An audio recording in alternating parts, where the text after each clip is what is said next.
და გრძელდება დილის პიკის საათი, რა თქმა უნდა გესაუბროთ ერთ ძალიან საინტერესო გამოცემაზე. ქართველი მოგზაურობა დროსა და კოსმოსში, რომლის ავტორიც, რა თქმა უნდა, უკვე ჩვენთან სტუდიაში გახლავთ, ბატონი რამაზ ბლუაშვილი, მეცნიერებისა და განათლების პოპულარიზაციის ფონდ ნოვას პრეზიდენტი, რეჟისორი, მკვლევარი, ჩვენი კოლეგა, მეგობარი, რომელსაც მივესალმებით დილამშვიდობთ. მოგესალმებით, ჩემო კარგი.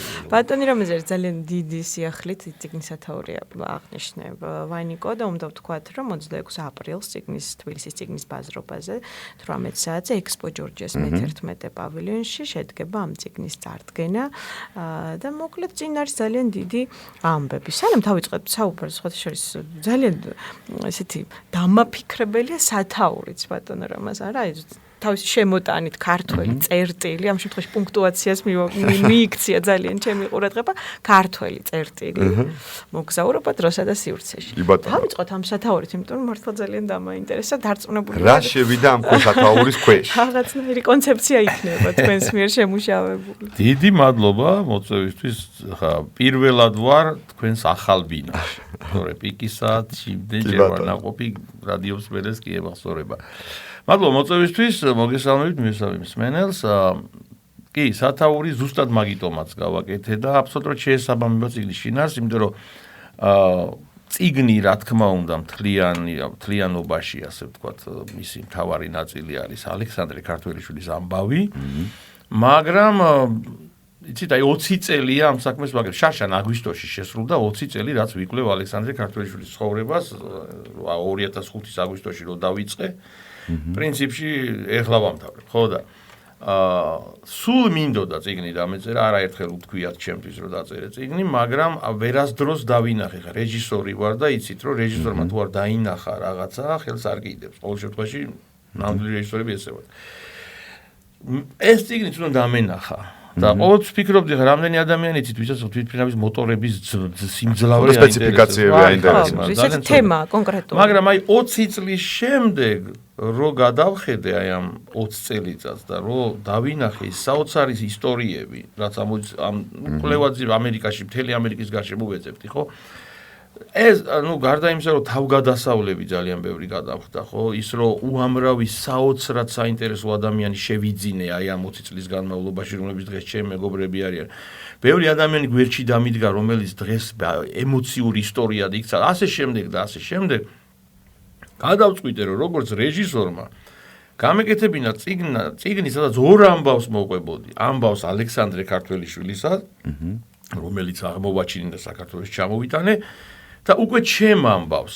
თუ როგორ ვეძებდი ამ ყველაფერს, აი ამ 20 წლის განმავლობაში და ეს აი ესეთი ინგლისური ჟარგონით რომ ვთქვა, დავმიქსე, გავაერთიანე, ეს ცალ-ცალკე არ არის. ხან ის არის და მკითხველი უბრალოდ კითხულობს და ჩემი აზრით ამან ძალიან გააიოლა თვითონ წიგნის ენა და მკითხველსაც ძალიან გაუადვილდება, დარწმუნებული ვარ, გაუადვილდება. ხო, დინამიური გახდა, ასე ვთქვათ, ძალიან. კი, მხოლოდ კი არ კითხულობს, ხედავს კიდევაც. და მკითხველიც ასე მგონია რომ ძალიან. რეჟისორები როცა წერთ პრაქტიკულად სცენარს, რომელიც არის ხედავთ და ისე წერდა. ეხლა რამდენიმე ადამიანმა ჩემ ახლობლებმა რო წაიკითხეს ეს წიგნი, სანამ გამოვიდოდა და ეხლა გამოდის, ყველა მესმითხრა, რომ აი იცი რა, რო ვკითხულობდი ხედავდი. რა თქმა უნდა, თან ამას ხელს უწყობს, რომ ძალიან ბევრი ილუსტრაციებია, ფოტოებია წიგნში, რაც კიდევ უფრო აიოლებს, იმიტომ რომ რასაც კითხულობ იმის ვიზუალიზაცია, რომ წიგნი ეს კიდევ უფრო საინტერესოს ხდის ყველაფერს. კი ბატონო რამაზ, ალექსანდრე ქართველის ისტორია მართლაც არის წარმოუდგენელი და 2005 წლამდე სანამ თქვენ არ მიაგვლიეთ ამას, მე არაფერი მსმენოდა ამის შესახებ და ამისთვის დიდი მადლობა, რომ მართლა ასეთი დიდი ქართველი, ასეთი დიდი მნიშვნელობის მქონე ავიატორი, ინჟინერი, ხო, რომელიც ამერიკის შეერთებული შტატების ავიაციას უკავშირდება და სათავეებს ამერიკის შეერთებული შტატების ავიაციის მათ შორის. აი როგორ მიაკულიეთ ასე ვთქვათ და ახსენეთ რომ ძალიან ბევრი ადამიანი შეიძინეთ ამ გზაზე რომელიც უკავშირდება ამ კვლევას, მაგრამ მე მაინტერესებს კიდევ ერთი რამ. თუ ფიქსირდება, ხა NASA-ზეც ვსაუბრობდით, ხო? თუ არის ინფორმაცია სადმე ფიქსირებული, ძალიან რთული იქნებოდა ამ სტაციასთანაც წვდომა მესმის, მაგრამ იგივე NASA-სთან კავშირები ან რაიმე დახურულ პროექტებში მისი მონაწილეობა როგორც ინჟინერის, როგორც შტაბ აviatორის. ამაზე თუ გვაქვს რაიმე ინფორმაცია? უამრავი ინფორმაცია. იცით რა არის? მართალი ბრძანდებით, ანუ 2005 წლამდე მეც არაფერი ვიცოდი, ანუ გაგონილი მქონდა.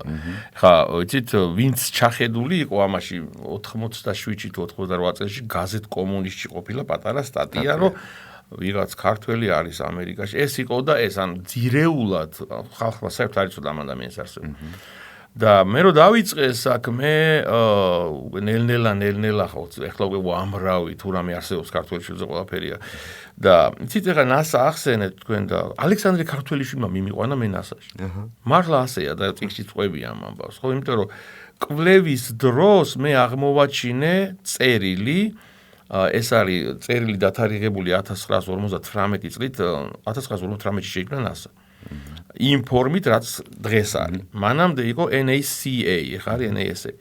და პირველ ვერსიას NASA-ს ხელმძღვანელობდა ლეგენდარული გენერალი დულიტლი, რომელიც წერს ალექსანდრე ქართველიშვილს, ჩვენო ძალიან დიდი მადლობა მინდაო, გადაგიხადოთო აი ჩვენთან თანამშრომლობაში და მომავალი NASA რო იქნებაო, ასევე დიდი მეც ვიწოვებთ, რომ თქვენ ჩვენთან ითანამშრომლობთ, იმიტომ რომ უმნიშვნელოვანესია თქვენი წვლილი ყველა იმ საქმეში, სადაც ვაკეთებთო. და აი ამ წერილმა განაპირობა, რომ მე უკვე NASA-ს დაუკავშირდი, იმიტომ რომ რადგან ნახე ბმა NASA-სა და ალექსანდრე ქართველიშვილს დაუკავშირდი, აი ამ წერილის საფუძველზე მე მივედი NASA-ში და იქიდან მე ცალკე ისტორია იწყება. კიდევ დღეს NASA-ში მე ერთხელ გიამ თქვა ბაღაშვილმა, მასთან გადაცემაში ვიყავ, მინდა მოვიწვიოთ ჩემ მეგობარი, რომელსაც NASA-ში ჩუსტებით დადასტურა. მართლა ეს.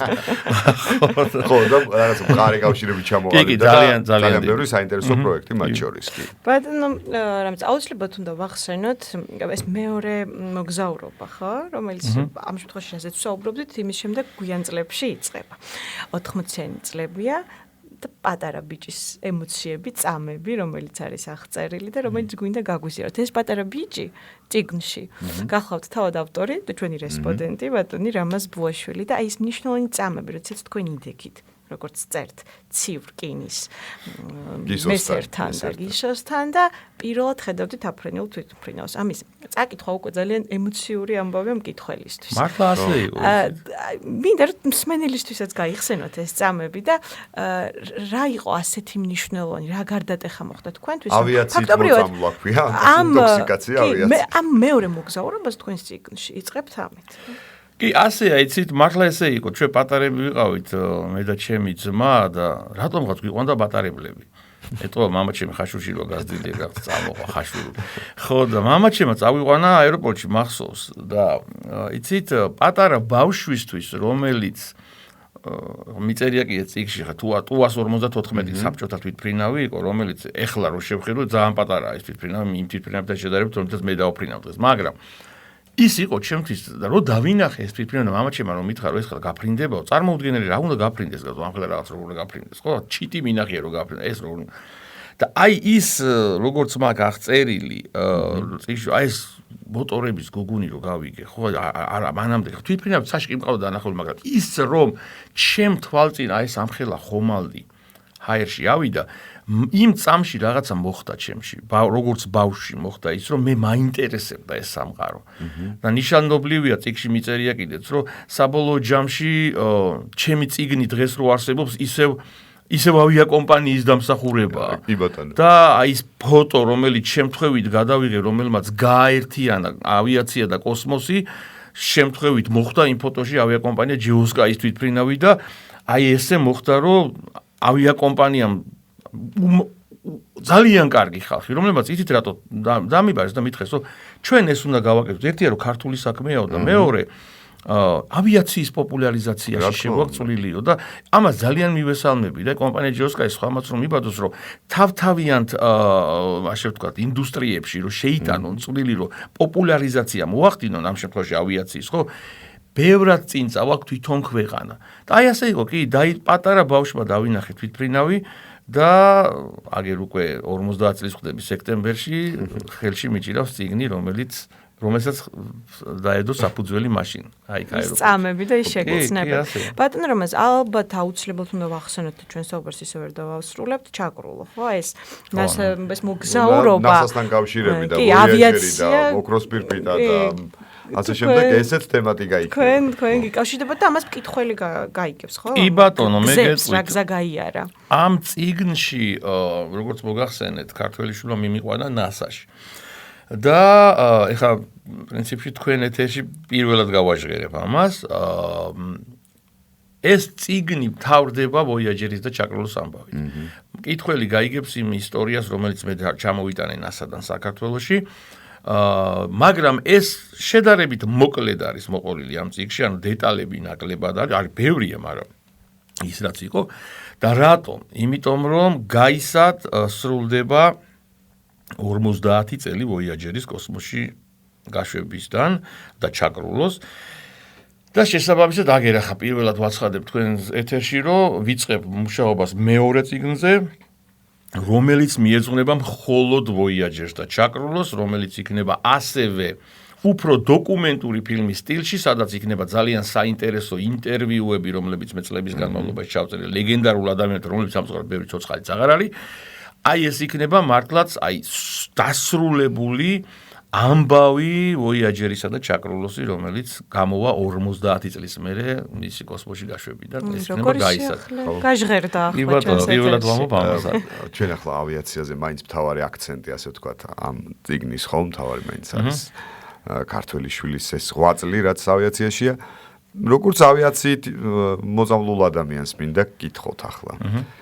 რომელი მოდელი ასე ვთქვათ, არის ყველაზე თქვენთან მნიშვნელობას რომელს ანიჭებთ თქვენ და გარდამტეხი რომელი აღმოჩნდა ქართული შვილის მიერ შექმნილი, ხო? და რა მნიშვნელობა ქონდა ამ მოდელებს და უშუალოდ იგივე მეორე მსოფლიო ომის დროს, აი მნიშვნელობაზე ვისაუბროთ, რომ ჩვენ მსმენელმა ვინც არ იცის, მიხვდეს რა დიდ პერსონაჟთან გვაქვს შეხება და საუბარი. კი ბატონო, მოკლედ გეტყვით, 27-ში ჩავიდა ალექსანდრე ქართველიშვილი ამერიკაში, მერე ის უკვე შეხვდა 31-ში ალექსანდრე სევერსკის, რომელიც ასევე დაბადებული და გაზრდილი აგერ თბილისში ავლაბარში.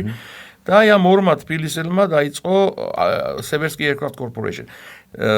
სანამ მივალ ყველაზე მნიშვნელოვან მოდელთან, მე ვიტყვი P-35, რომელიც მათ პირველი თვითმფრინავი, რომელიც შექმნეს, ეს არის ძალიან ნიშანდობლივი თვითმფრინავი, იმიტომ პირველი სამხედრო თვითმფრინავი იყო, რომელსაც გასაშლელი შასი ჰქონდა. დღეს ახლა მიჩვეული ვართ, შასი იშლება და იგივე. პირველი გასაშლელი შასი სამხედრო თვითმფრინავებში გააკეთა ალექსანდრე ქართველიშვილმა სევერსკიმ, ეს იყო თბილისლები.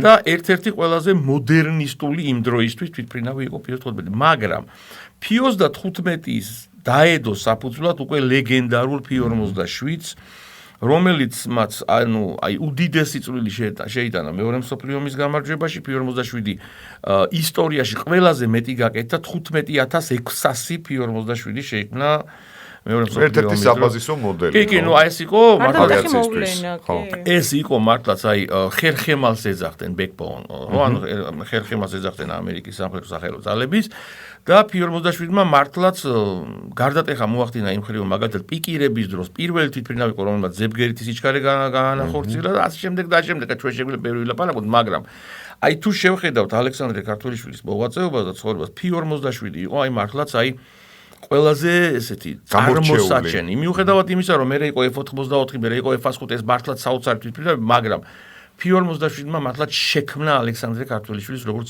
ავიაკონსტრუქტორის სახე.